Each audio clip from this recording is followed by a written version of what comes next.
So did we have any questions from anything? Let's see. Trying to remember, sorry, I've got a lot of things going on. I seem to remember that last time we did talk about basis. I think we did talk about this page here, is that right? Is anybody here last time? No, you said we were going to talk about specifically how to change basis. How to change basis. All right, so we'll talk about that. Just trying to get some anchor on what we did last time. Basically chapter 10 last time. Chapter 10? All right, yes, okay. So this, all right, so this is where I want to start. We did an example of 3 vectors in 3-dimensional space. And we found that this set of vectors was both linearly independent and spanned the whole space. We also found if we took more than 3 vectors in a 3-dimensional space, then they're not linearly independent, they're linearly dependent. If we take fewer than 3 vectors in a 3-dimensional space, they don't span the entire space. And you can see that if I just take 2 vectors, those 2 vectors, and I take all combinations of those 2 vectors, I'm not going to get the whole space, I'm only going to get a plane. If I take 4 vectors in 3-dimensional space, then I can always add 3 of them together in some combination and get the 4th one. So if I want to have a linearly independent set that spans R3, it has to have exactly 3 vectors, and that kind of set is called a basis. I also mentioned that that not every set of 3 vectors in 3-dimensional space is a basis. You could have 3 vectors in a plane. However, the only way any basis has to have 3 vectors. Now, think about what this means. This is a really very nice result because we think of this actually explains what it means when you say space is 3-dimensional. This is the meaning of 3-dimensional. It means that the space that we live in is spanned by at least 3 vectors. And you can't span it with less than 3 vectors. It takes 3 independent vectors to span the space. And so we went through that.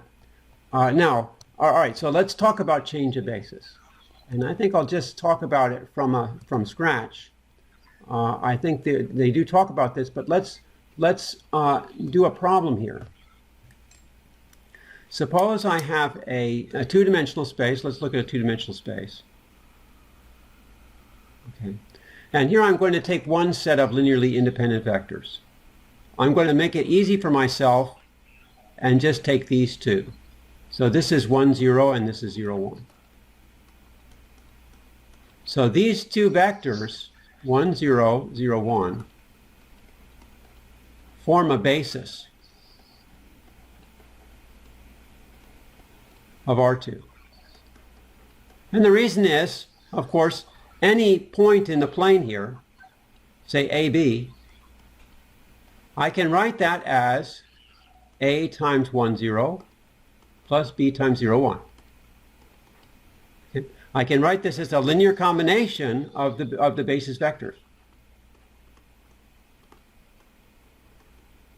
Furthermore, there's only one way I can write this vector. There's only one way I can write this vector as a linear combination. Right? Because if I chose any number other than A, it wouldn't be at this point. The only way to express this point as a linear combination of these 2 vectors is this way, unique way. Okay? So are people tracking with me? Is this okay? All right. Now let's take another set of vectors. Okay. Just to get out of the way, here I'm going to do one here. Here's a vector here. I can choose anything I want, but I'm going to choose this one. This one, let's say this is, I have to make it a little bit longer, I guess. This one is 1 minus 1. And let's do one over here. This would be, well, let's not be so easy. Let's do something like this. This one is going to be, let's say it's minus, this might, let's say this one is -1 and -1/2. Okay, all right. Now, so I can take this set here, 1 minus 1, and -1 minus 1/2. So my question to you is this a basis? Yes. Who would say it's a basis? Okay. Now, why would you say this is a basis? Because they're linearly independent and they span the plane. Okay. Okay. All right. They're definitely linearly independent. Okay, because they're not multiples of each other. Okay. Now you say they span the plane. How do you know they span the plane? This is a review. Because why? In my simple mind, it's because they're both in the plane, so you can take linear combinations of them and get any other vector in the plane. All right, so you can say you can get any other vector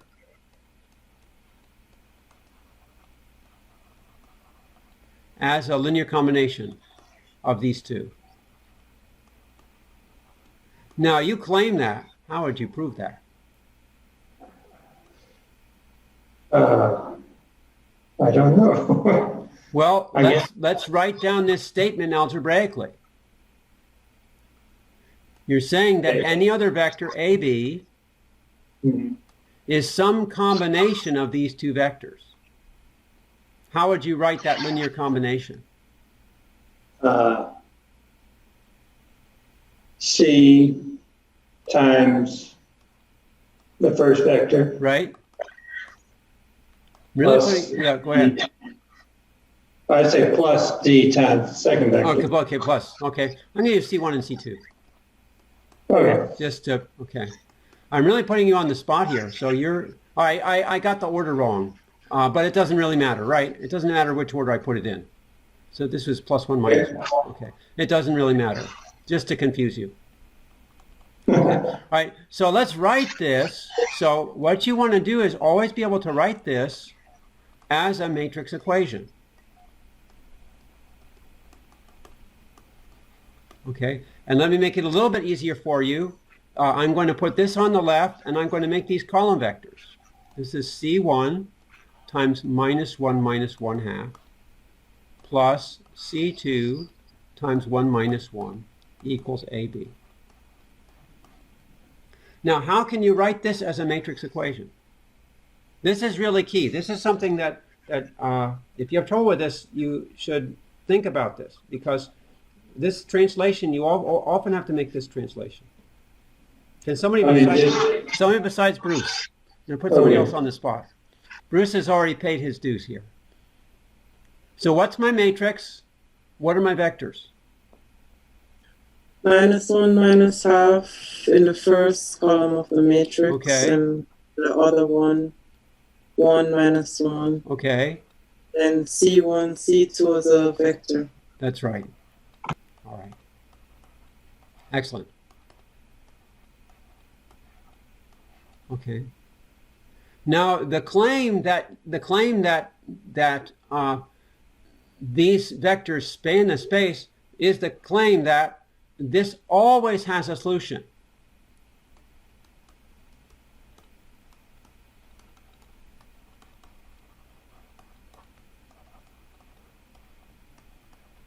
Now, what are we solving for here? We're solving for C1, C2. For any AB. Can you justify that claim?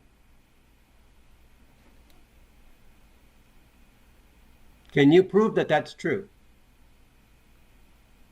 A couple ways of going about this. Could we start with the determinant?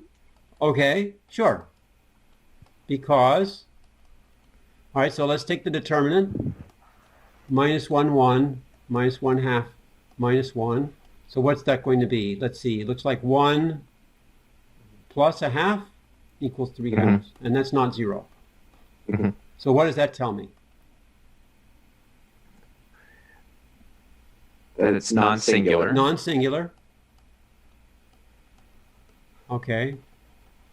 Okay. Now you should be able, yeah, okay. So what does that tell you? Invertible. Okay, invertible, okay. Okay, let me call the inverse as A.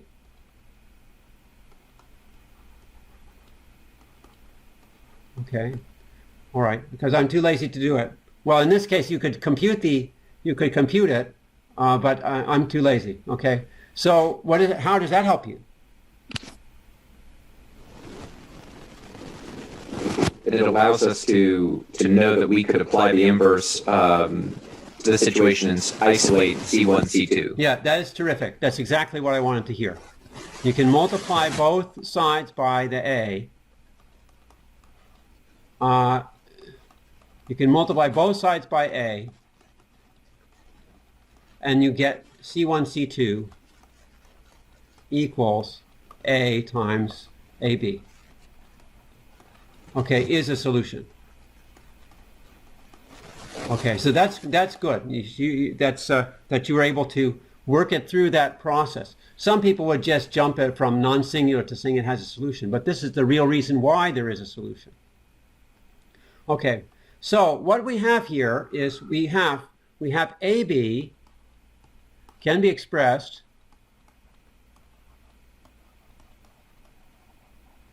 as a linear combination of 1, 0, 0, 1.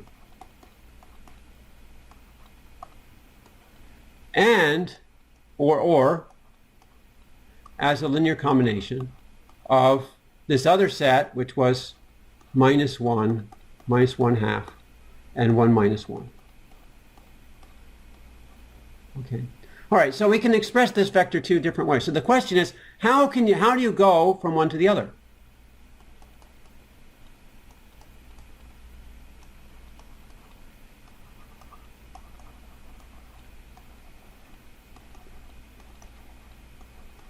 Suppose you have the coefficients of AB in this basis.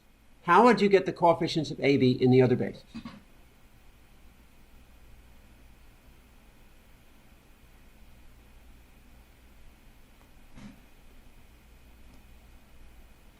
Okay, well now, all right, so in fact in this case it's easy because here we have AB is equal to, right, AB is equal to A times 1, 0 plus B times 0, 1. So in fact now you know that, and then we already found out, so we've seen how to get C1 and C2 from AB. Okay. So in fact in this case it's easy. If one of the bases is the so-called standard basis, then it's easy to go from one to the other. Okay. But suppose I have two different bases. Because sometimes you want to look at something from two different points of view. If you don't believe me, ask Shauna Kay and Luis, because they had to do that with triangles. So let's do another example. I'm going to take two different bases. Let's say I have my two basis 1. We'll just call this one, I don't know, we'll do 1, 3, and then -2, 2, and then basis 2. And no, I don't know, I'll call this 2, 1, and then we'll call this one 3, 2. Okay. That should be, it's okay. All right, so let's say, so given a vector, okay, given the coefficients in basis 1, find the coefficients in basis 2.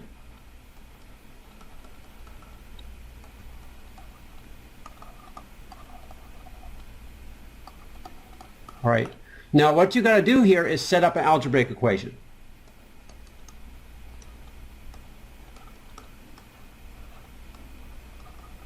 And let me help you a little bit here. Let's let x1, x2 is equal to coefficients. Well, let's do it this way, probably just to be a little bit clearer. We'll let x1, y1 be the coefficients in basis 1.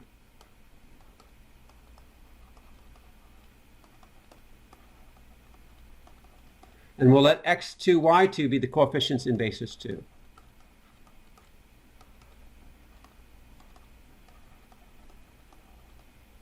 Okay?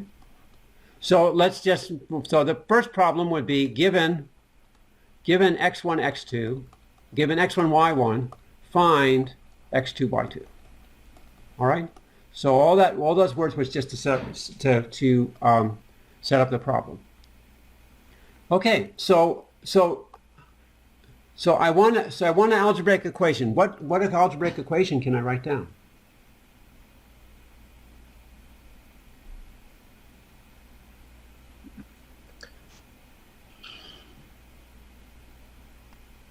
Would you have x1 by 1, 3 Okay. plus y1 by minus 2, 2. I assume you want a plus. Sorry? You said by, I put a plus. Plus, yeah, is equal to, and you do the same with the other. Yeah, that's it. Yeah, that's it. See, often these problems that seem kind of complicated, they all reduce to something very much like the same problem. All right, now can you solve this? How would you solve this?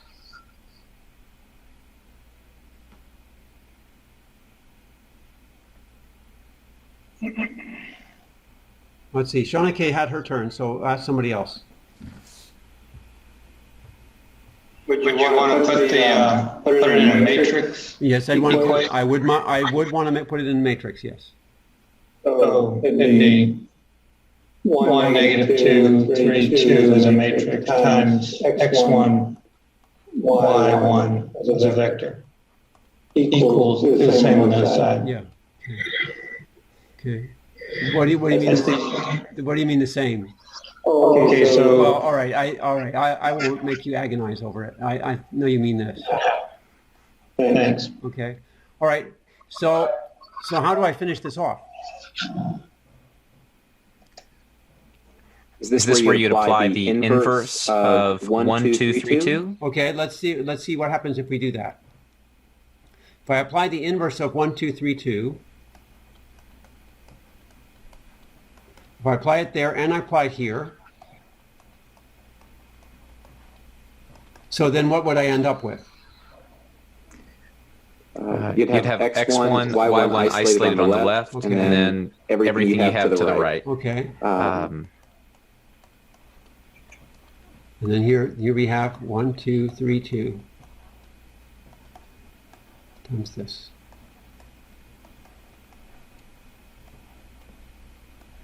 I thought we were given x1 and y1. Yeah, I thought so too. mm. So we need to do the other arguments. yeah, We let's need to apply it the other way. Sure. Yeah, that's what math is all about, is backtracking. So you had the right intuition, just the wrong wrong one. So I think we're just about there. Instead of that inverse, I'm going to apply this inverse. Oops. 2, 3, 1, 2 inverse, 2, 3, 1, 2 inverse. So here I'm going to have 2, 3, 1, 2 inverse. Okay, and then 1, 2, 3, 2 times x1, y2 equals x1, y1 equals x2, y2. And that's my solution. That's actually what I want. This tells me if I know x1, y1, I could find x2, y2.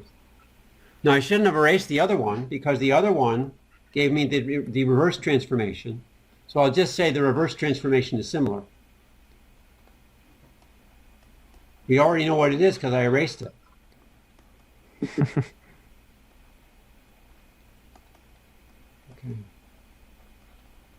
Okay. All right. So what I want to point out here is that basis vectors are often used to form a matrices to change coordinates.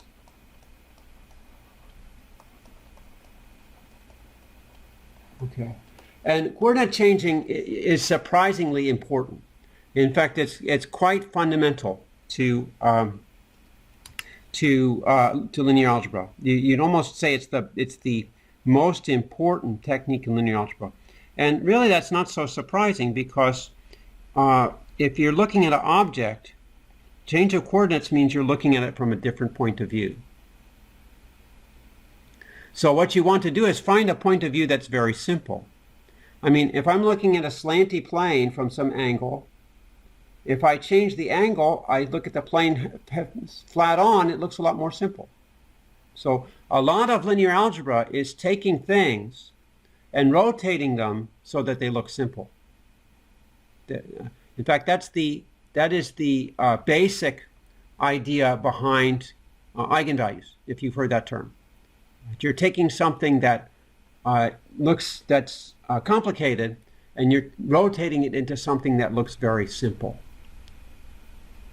And I'm thinking that we may just start directly into eigenvalues. Let me see if there's anything else here that I want to say.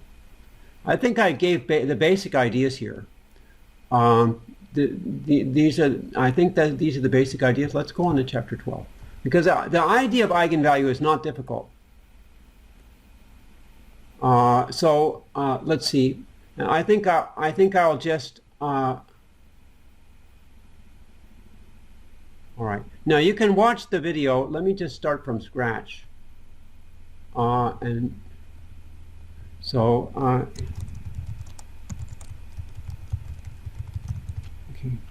All right. So in general, you can say in general, a matrix will transform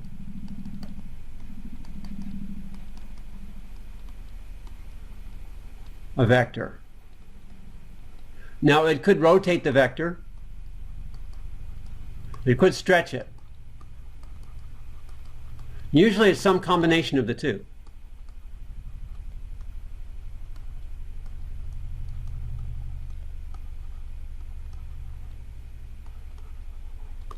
Okay. All right, so let's just take some example. If I take my coordinate system,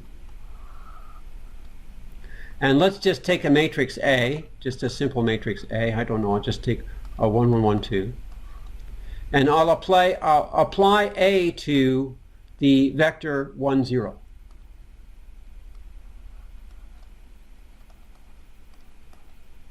Now what does A do to the vector 1, 0? Simple question. What's my output here? Someone can get brownie points very easily here.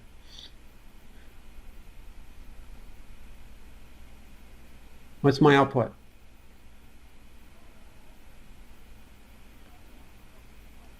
Is it 1, 1? Yes, it's 1, 1. I'm just multiplying this matrix times this vector. Okay. So A of 1, 0 takes me out here. So you can see there is a rotate component and a stretch component. Okay, that's kind of complicated. Now, I would say the easiest possible action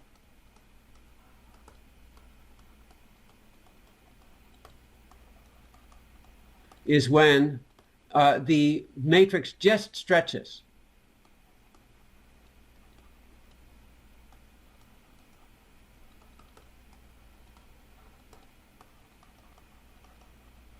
Okay, so for example, if I take the matrix, let's see, if I take the matrix 3, 0, 0, 3, right? What is this going to do to any vector at all?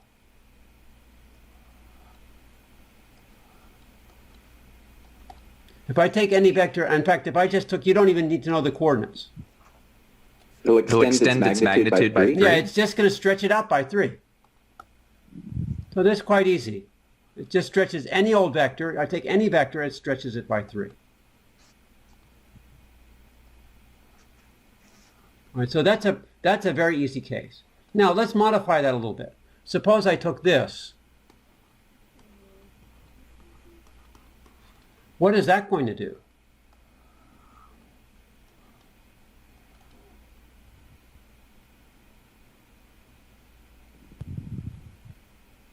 How would you describe what this matrix does?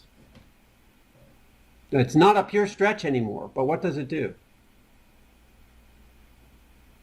You might want to think of some specific vectors. It'll extend it in different directions, like different components. Okay, sure. So give me a vector. Give me a vector that this has a very simple action on. 1, 1, 1. Okay. All right. So what would it take 1, 1 to? If we take it 1, 1, it'll take it to 3, 4. Yeah. Okay.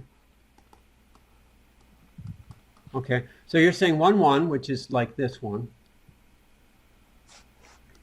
goes to 3, 4. So 1, 2, 3, 1, 2, 3, 4. So it's up here somewhere. Now I don't think that's very simple because it's got a stretch and a rotation part. It's not a very simple action. I think you can find a vector that it acts very simply on. All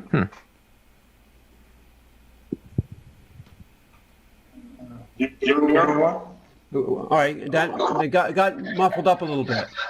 So what did you say again? 0, 1. Okay, A times 0, 1. Okay, so that gives me what? 0, 4. 0, 4. Okay, that's a simple stretch. Just stretching it out 4 in the same direction. That's a very simple. Can you give me another one that has a very simple action on it?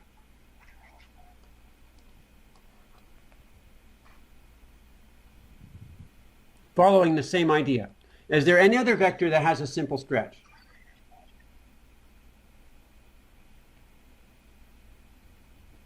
Any other? 1, 0. 1, 0. Okay. Okay. All right. Yeah, we'll be able to finish this. 1, 0. Okay. And that's 3, 0. Okay. That's also a simple stretch. Okay. So you can say these two vectors, 1, 0, and 0, 1, are simple vectors.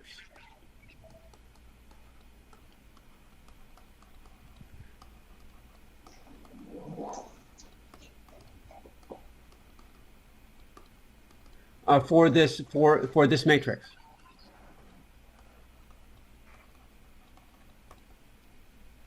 Okay. Now, this is a very easy looking matrix.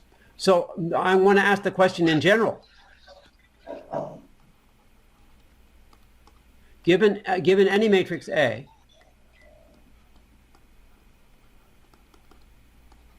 are there any simple vectors for that matrix? I.e., that A performs a simple stretch.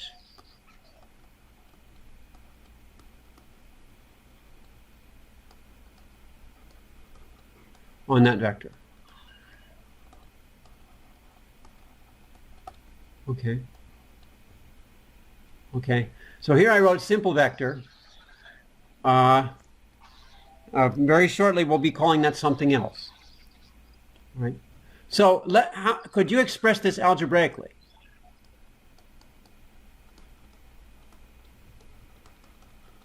Okay, if x is a simple vector,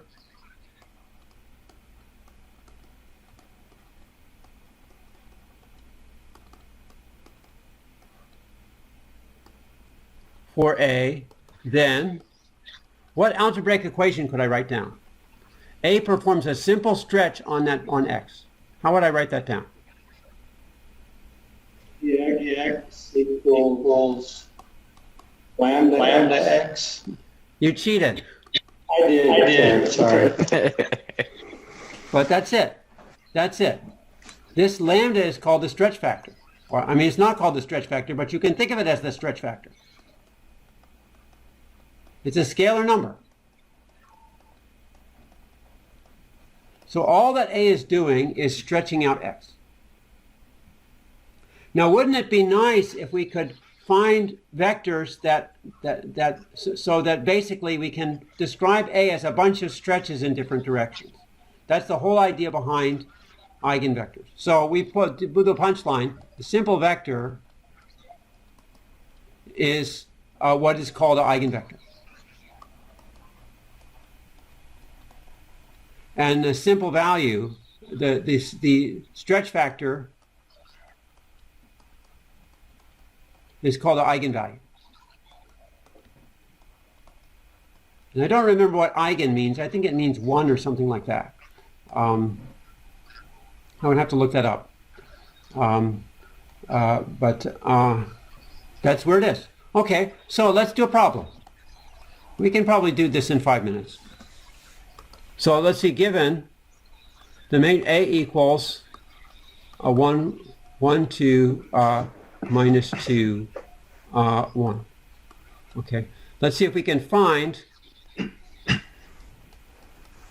eigenvectors and eigenvalues of A. I might have chosen something bad. Let's do 2 plus 2, 1. 1, 2, 2, 1. Let's do that. All right, so I want to set this up. How would I set this up?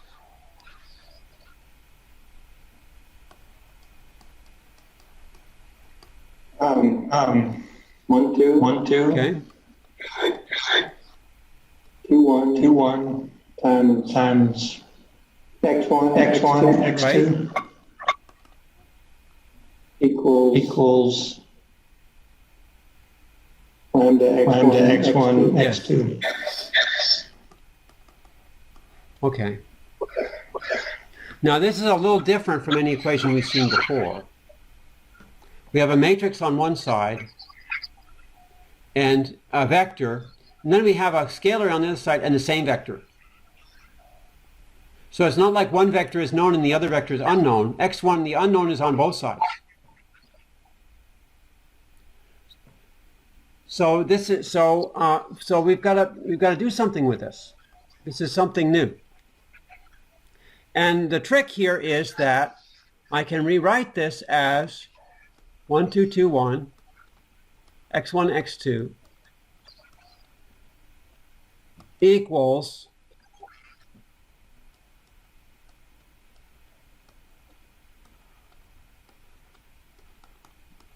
that's the trick. If you see what this matrix is, the stretch matrix, we saw that before. This matrix has the same effect as multiplying x1, x2 by lambda. So let me put everything on the left-hand side.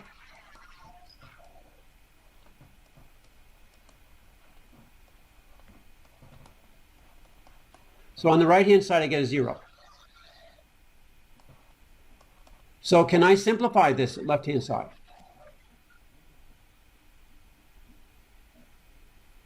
Well, let me just go ahead and write it, and then we'll see how we can simplify it. 1, 2, 2, 1, x1, x2.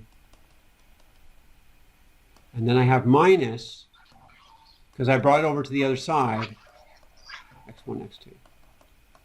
And here I put 0. I really should write 0, 0, because it's a two-dimensional vector. Okay? So, all right. So can I simplify this left-hand side? I guess we can factor out the column vector x1, Okay, x2 sure. Okay. to the right side. Okay, to the right-hand side. And then what do I have left here? If you're combining it, then 1 minus what do you call it? Lambda, yes. The lambda, then 2, then 2, then 2 again, and 2 Yep. again, and then 1 minus lambda. 1 minus Okay. lambda. And that's equal to 0, 0. All right. Now here's where the theory comes in. We've seen this kind of equation before. What can we tell about the solution to this equation? It depends on this matrix, right?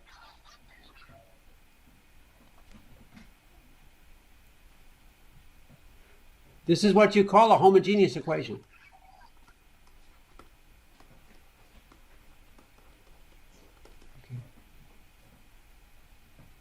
What about this matrix? I mean, what kind of solution can you have here?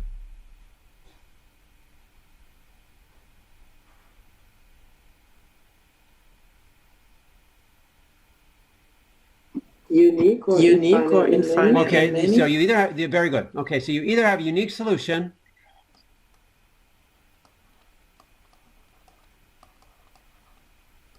or infinitely many.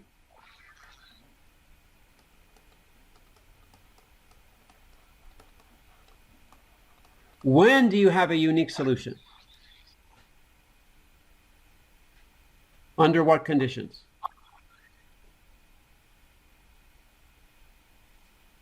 We have a pivot on each column. All right, you can say that, that when you row reduce. That's one way of saying it. I want another way. When the matrix is not singular. Okay, if the matrix is not singular. That's exactly right.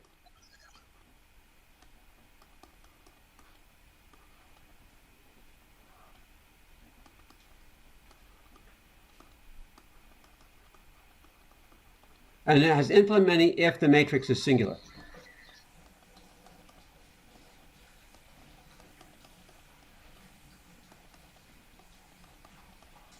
All right, now, one step further.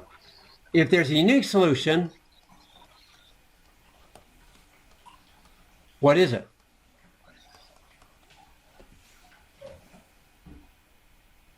Zero. You told me it's unique. I can see 0 works. So that's not interesting. That's not an eigenvector. That's okay. So the interesting case is the case where this is singular.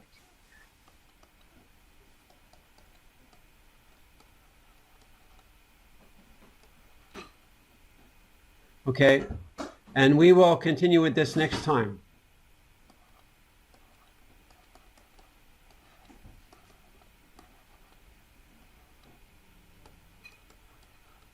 Okay, we can continue from here, but but if you understand this, this really does give you a good background for what's going on.